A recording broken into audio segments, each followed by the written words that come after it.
Homer has to save the world from some catastrophic event that he himself created. Is that what's going on there? You know too much. You must be killed. No, there's so much secrecy about it. I didn't know that was public knowledge yet. Yeah. I was surfing the net today, so I don't know whether or not it's true because you obviously can't believe everything you read on the net. That's right. I was hoping you might have some insight for us. I think Matt has said that. Matt Groening has said that much about it, so I guess that's true. Okay. At least it is this week. Any exclusive for us here? Huh? Any exclusive for us here? We're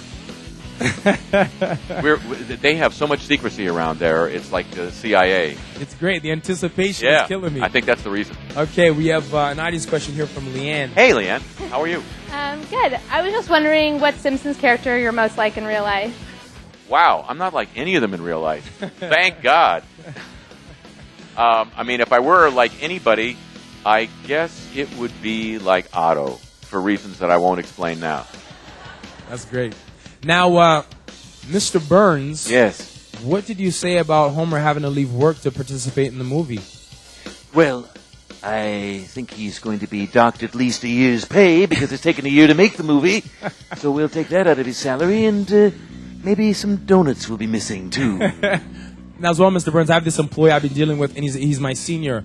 So I've had a lot of trouble with him, and I haven't been able to really let him go. So I was wondering if you might be able to let him go right now on air. His name is John. John, I hate to sound like Donald Trump. You're not fired, but you'll find your desk has been moved to Bangalore. And as well, speaking of colleagues, a colleague of mine, Leah, she hosts a show with me. Reverend Lovejoy, she's been fairly naughty lately, and I wonder if you have any words of wisdom for her. Leah, I know it's not easy for somebody who's been given that name to start with. So do your best, darling, and get some help from the man upstairs. And speaking of, there's a lot of kids here as well who skipped school to be here, Principal Skinner. Did you all do that? All right. So I was wondering, Principal Skinner, how they're going to be reprimanded when they go back to school. Well, you'll all be in detention, but you have an excuse. You have a permission pass from Much. So just show that to your teachers and to your principal. Everything will be fine, and if not, tell them to call me. And last one here, Ned Flanders. I mean, you've been living beside the Simpsons for some time now, and you're obviously a widower, and everybody knows that Marge is the hottest woman in all of Springfield. Have you ever thought about making a pass at her, making an attempt? Well, the Lord took my first wife, Maud, away from me, and so if the Lord wants me to see Marge naked, he will arrange for that. That was great.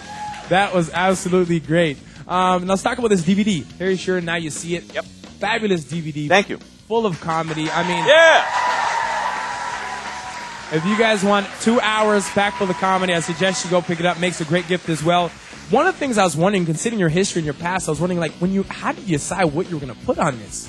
Well, I sat down and got all the tapes out, and I went through the stuff that I thought I liked when I did it, and some of it, was like, oh, well, it was better then than it is now, and some of it was, oh, my God, that's still cool. So it was just like, I wasn't laughing all that much. I was just sort of, I'm relieved. It's still good, Okay. I was wondering, having said that, are you ever in awe when you look at all the people you work with, and you must have looked back at a lot of things you've done, and you're like, I can't believe I did all this stuff. Look back. Well, you know what I'm in awe of more than anything else is when I work with Catherine O'Hara. Okay. And in For Your Consideration, which was the movie that just came out earlier this year, I got to work with her for the first time. I got to sit like this, watch Catherine O'Hara work, and I was in awe. Yeah, I really was. That's incredible. And you have a favorite memory? Favorite memory? But it's a Spinal Tap related memory. Okay. We were playing at Royal Albert Hall in London. Just roll that around in your mind for a minute. Okay. Spinal Tap at Royal Albert Hall, and we did a song called "Christmas with the Devil," and I had to go off stage and get a devil tail attached. And I'm walking off stage into the darkness in the wings to get at Royal Albert Hall to get this tail attached. And I walk into the wings, and I see that there's a guy who's been sitting like this in the wings all through the concert. And he gives me one of these as I go by. George Harrison. Come on. Yeah. That's incredible. Yeah. And a couple hours later, I met the woman who is now my wife. So, pretty good night.